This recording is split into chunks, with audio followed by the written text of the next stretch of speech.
বাবু আমি চলে আসছি, অল্প একটু দাঁড়াও, আমার সময় শেষ। আরে আর একটু আগে আসতে পারলেই তোমাকে বাঁচাতে পারতাম। আমার কাছে তো টোকেন আছে, একটা বেন্ডিং মেশিন হলে এখন আমি তোমাকে রিভাইভ করে দিতে পারতাম। তাই বেন্ডিং মেশিন খুঁজি।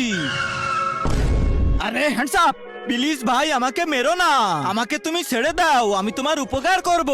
ওরা আমার বাবুকে মেরে দিছে, আমি ওকে এখন রিভাইভ দিতে যাচ্ছিলাম। আরে বেচারাটাকে একটু রিভাইভ দেওয়ার সুযোগ দি।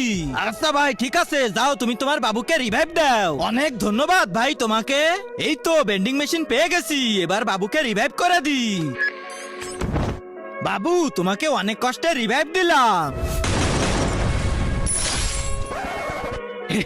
শালার নুবড়াকে বাইক শুদ্ধ দিয়ে দিছি। আরে আমাকে এভাবে কে বাঁচালো? তার আগে আল্লাহকে ভালোবেসে থাকলে ভিডিওটাতে লাইক করে চ্যানেলটা সাবস্ক্রাইব করে দাও, আর যদি না করো তাহলে ভাববো